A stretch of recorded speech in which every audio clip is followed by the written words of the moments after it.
ऐसे सॉफ्ट मुलायम सिल्की बाल चाहिए तो आपको कंडीशनर इस्तेमाल करना चाहिए, लेकिन जो मार्केट बेस्ड कंडीशनर होते हैं उससे बाल वक्ती तौर पे सॉफ्ट और मुलायम तो हो जाते हैं, लेकिन उसमें केमिकल्स इतने होते हैं कि वो इन द एंड आपके बालों को नुकसान ही पहुंचाते हैं। ऐसे कौन से कंडीशनर्स हैं जिसमें केमिकल्स बहुत कम है और आपके बालों के लिए उल्टा फायदेमंद है? तो वो जानने के लिए तो आपको मेंबरशिप वाली वीडियो देखनी पड़ेगी। थोड़े से ही पैसे में आपको मेंबरशिप ज्वाइन करनी है और वो वीडियो आप देख सकते हैं। लेकिन वो लोग जो कि घर बैठे बैठे कंडीशनर बनाना चाहते हैं and totally chemical free conditioner बनाना चाहते हैं, तो वो आज की वीडियो में एंड तक मेरे साथ बने रहे। और वीडियो स्टार्ट करूं उससे पहले आप ये लाइव रिजल्ट्स देख सकते हैं कि ये कंडीशनर के बाद के रिजल्ट्स है। वो लोग जो कि ये डाउट करते हैं कि ये स्ट्रेटनिंग है, तो let me tell you one difference. ये कैसे आपको पता चल सकता है कि ये स्ट्रेटनिंग है या ये नेचुरल रेमेडीज से है? जब आप स्ट्रेटनिंग कराते हैं तो आपका बाल जड़ से लेकर पूरे टिप तक स्ट्रेट हो जाता है, लेकिन जब आप होममेड रेमेडीज लगाते हैं तो ये पूरे तरीके से स्ट्रेट नहीं होते, सिर्फ सॉफ्ट, सिल्की और मैनेजेबल हो जाते हैं।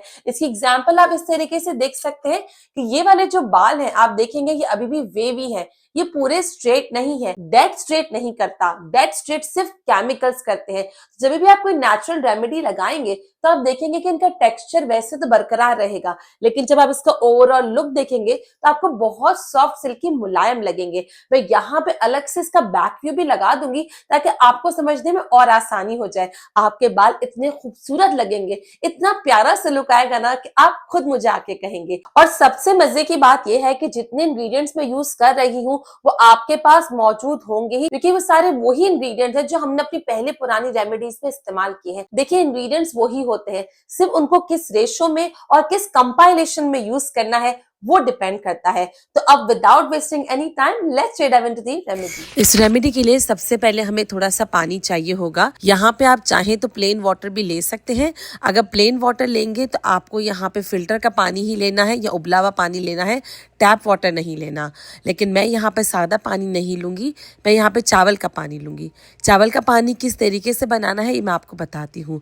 उससे पहले वो लोग जो कि डरते हैं कि चावल आपके बालों को ख़राब कर देगा, तो लेट मी टेल यू, चावल का पानी आपके बालों को बहुत स्मूथ करता है और इट्स सेल्फ भी आप इसको एज अ कंडीशनर यूज़ कर सकते हैं। अगर कुछ ना भी मिलाएं, सिर्फ चावल का पानी ही शैम्पू के बाद लगा लें तो भी वो आपके बालों को सॉफ्ट करेगा और कंडीशन करेगा। अब चावल के पानी के लिए यहाँ पर हमें 1 मुट्ठी या तकरीबन 2 चम्मच के हिसाब से इसमें चावल ऐड करने हैं। यहाँ पे वाइट चावल ही लेंगे। जो मेरे चावल होते हैं मैं पहले उसे वॉश कर 1 से 2 दिन पहले सुखा लेती हूँ और वो ड्राई हो जाते हैं। अगर आपने अब तक नहीं वॉश किए तो आप पहले वॉश करेंगे और फिर 2 चम्मच इसमें ऐड करेंगे। यहाँ पर हम इस चावल को सिर्फ पानी में डालेंगे और इसे बॉईल नहीं करेंगे। वो लोग जो कि डरते हैं कि बॉईल करने से हमारे लो पोरोसिटी वाले बाल ख़राब हो जाएंगे, तो लेट मी टेल यू, इस चावल के पानी को हाई पोरोसिटी, मीडियम पोरोसिटी और लो पोरोसिटी हर किस्म के बाल वाले यूज़ कर सकते हैं, क्योंकि इसमें हम डायरेक्ट चावल इस्तेमाल नहीं कर रहे। हम इसमें चावल का डाइल्यूटेड वाटर ही ऐड करेंगे। इसको आप भिगो के रखेंगे तकरीबन 2 से 3 घंटा, डिपेंड कि आपके पास कितना टाइम है, और फिर आप इसे छान लेंगे। अब ये जो पानी निकला है ये इस तरीके से वाइट होना चाहिए, इसका मतलब है कि इसमें स्टार्च आ गया है। और ये जो चावल बचे हैं आप इसे खाने में यूज कर सकते हैं। इसे उबाल कर आप अपने चावल बना लीजिए और खा लीजिए। अब एक पैन में हमें वो चावल का पानी ऐड करना है जो कि तकरीबन 1 कप के करीब था, और इसमें हम रोजमेरी के ड्राइड लीव्स डालेंगे। 2 चम्मच भर भर के डाल देनी है, क्योंकि मैं यहाँ पे राइट हैंड से डाल रही हूँ और मैं लेफ्ट हैंडेड हूँ, इसीलिए आपको 2 चम्मच से थोड़ा सा ऊपर दिख रहा होगा। लेकिन अगर आप पूरी भर भर के चम्मच डालेंगे तो 2 चम्मच इनफ हो जाएगा। और अगर आप फ्रेश रोजमेरी की लीव्स डाल रही हैं, ये कुछ इस तरीके से दिखते हैं, तो आपको इसमें 1 लड़ी ही ऐड करनी है। कोशिश कीजिएगा जो ग्रीन वाले लीव्स है वो डालिएगा, ब्राउन लीव्स मत ऐड कीजिएगा। अब रोजमेरी के बाद हम इसमें ऐड करेंगे मेथी दाना। वो लोग जिनको कंप्लेन होती है कि उनके बाल रूखे सूखे हो जाते हैं, बिल्कुल भी सॉफ्ट नहीं होते, स्पेशली जो एंड्स होते हैं वो बहुत ड्राई हो जाते हैं, मेथी दाना इस तरीके से आप यूज कीजिए अपने कंडीशनर में, आपके बाल बहुत सॉफ्ट हो जाएंगे। यहाँ पे 2 चम्मच ही हमने मेथी दाना डाला है और इसे अच्छे से मिक्स कर लिया है। अब तीसरी चीज मैं इसमें डाल रही हूँ वो है हिबिस्कस के ड्राइड फ्लावर्स, यानी जो गुड़हल के फूल आते हैं। अगर आपके पास ताज़ा है तो वॉश करके वो डाल दीजिए, अगर ड्राइड है तो आप ड्राइड भी डाल सकते हैं। इसकी पत्तियां भी अलग से मिलती है। अगर आप ताज़ा डाल रही हैं तो 3 से 4 पत्तियां डाल सकते हैं, पूरे पूरे फूल की पत्तियां।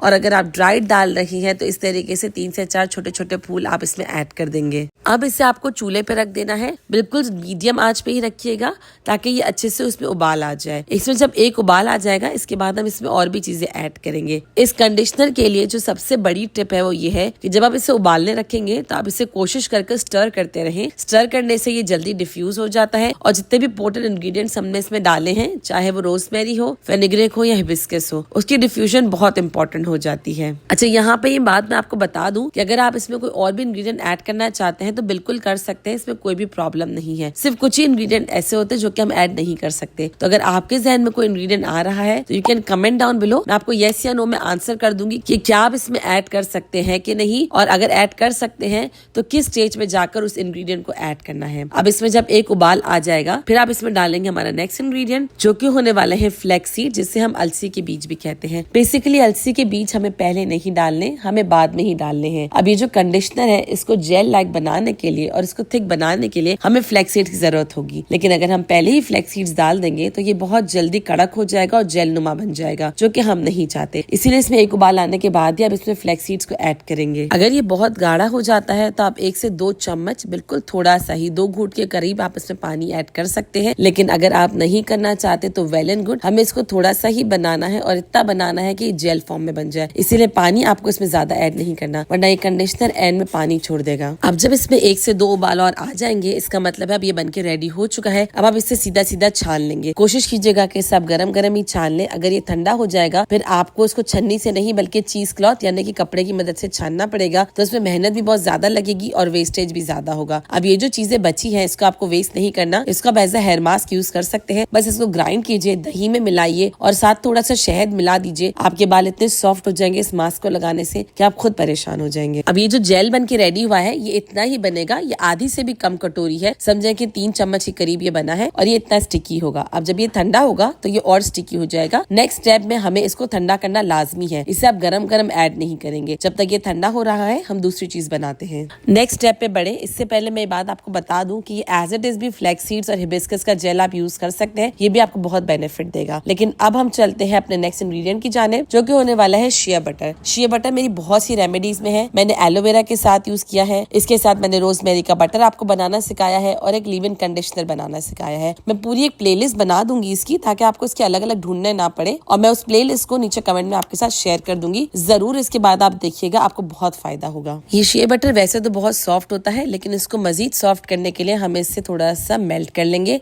मेल्ट करने के लिए आप चाहें तो इसे डबल बॉयलर की मदद से या एक पतीली में आप पानी रखेंगे गरम और उसके ऊपर इस कटोरी को रख देंगे जिससे ये मेल्ट हो जाएगा। या आप इसे माइक्रोवेव में भी गर्म कर सकते हैं। माइक्रोवेव में मेल्ट करने के बाद सिर्फ ख्याल रखिएगा क्योंकि ये बहुत ज्यादा गर्म हो जाता है, तो you have to be very careful. ये शिया बटर मेल्ट होने के बाद कुछ इस तरीके से दिखता है। अब इसमें हम डालेंगे अपना वो जेल जो हमने बनाया था। सारा आपको एक साथ नहीं डालना, पहले आपको थोड़ा सा डालना है और बाद में मैं आपको बताऊंगी कि इसमें किस तरीके से अगला ऐड करना है। नेक्स्ट इसमें जाएगा एलोवेरा जेल।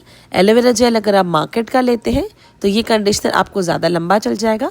अगर आपके पास घर वाला अवेलेबल है जो कि प्लांट वाला होता है, उसको भी आप ले सकते हैं। उससे ग्रीन पार्ट नहीं चाहिए होगा, सिर्फ बीच वाला जेल ही आपको रिक्वायर्ड होगा।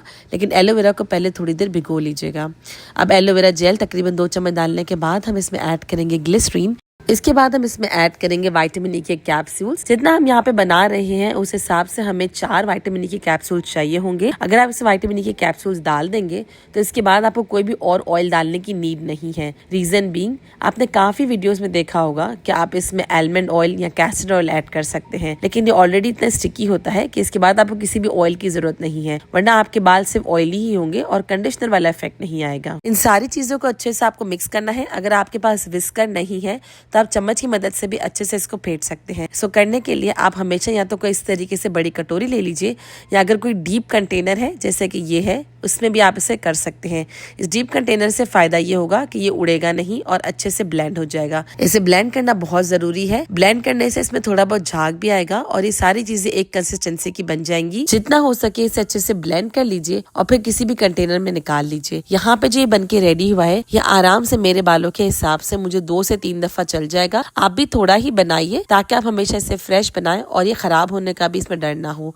यही चीज जो कि आप अपने बालों में लगा रहे हैं आप अपनी स्किन पे भी अप्लाई कर सकते हैं। वो लोग जिनकी ड्राई स्किन है, जिनको एक्जिमा रहता है, अगर वो ये अपनी स्किन पे भी लगाते हैं तो इससे भी इनको बहुत फायदा होता है। एप्लीकेशन की बात करूं तो वो मेरे मेंबर जो कि हमारी मेंबरशिप स्पेशल वीडियो देखकर मार्केट बेस्ड कंडीशनर या शैम्पू यूज करते हैं, तो कंडीशनर हमेशा आप अपने कान की जो ईयर लोब होता है उसके नीचे तक लगाएंगे। ऊपर जड़ों पे कंडीशनर नहीं लगता। शैम्पू सिर्फ जड़ों पे लगता है और जो उसका झाग बनता है वो आप अपनी लेंथ पे इस्तेमाल करते हैं। लेंथ पे आप अलग से शैम्पू नहीं लगाते। लेकिन वो लोग जो कि होममेड कंडीशनर लगा रहे हैं उनके लिए गुड न्यूज है। गुड न्यूज ये है कि वो ये कंडीशनर जो कि घर पे बैठे बैठे बना रहे हैं वो अपने स्कैल्प पे भी लगा सकते हैं। ये इतना फायदेमंद है और इसका कोई नुकसान नहीं है। रीजन बीइंग कि इसमें सारी नेचुरल चीजें हैं, इसमें कोई भी केमिकल नहीं है, इसलिए आप इसे अपने जड़ों पे भी लगा सकते हैं। अब किस तरीके से इसको लगाना है, आपने अपने बालों को पहले शैम्पू से वॉश कर लिया।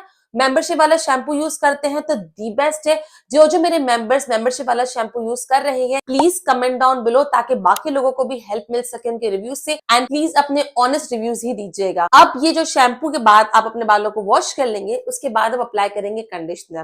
कंडीशनर हमारे बालों के नीचे अप्लाई किया जाता है। देन अगेन अगर घर वाला है तो आप अपने जड़ों पे भी अप्लाई कर सकते हैं, कोई भी इशू नहीं है। शैम्पू करने के बाद जो बालों में एक्स्ट्रा पानी होता है उसको आप इस तरीके से हाथों की मदद से निचोड़ लेंगे ताकि सारा एक्सेस वाटर निकल जाए और फिर ये अपना कंडीशनर लेंगे अपने हाथों में और फिर अपने बालों में अच्छे तरीके से लगाएंगे। इस कंडीशनर को आपको कम से कम 5 मिनट और ज्यादा से ज्यादा 10 मिनट तक रहने देना है। ये 5 मिनट सुनने में बहुत कम लगता है लेकिन आपको घड़ी के हिसाब से देखना है। फिर आप 5 मिनट के बाद अपने बालों को सादे पानी से वॉश कर लेंगे। सादे पानी से वॉश करने के बाद आप नोट करेंगे कि आपके बाल वैसे ही सिल्की हो गए हैं। लेकिन अगर आप चाहते हैं कि अपने बालों को इन सिल्की पने के साथ साथ और मजबूती भी दे देना तो आप यूज कर सकते हैं रिंस।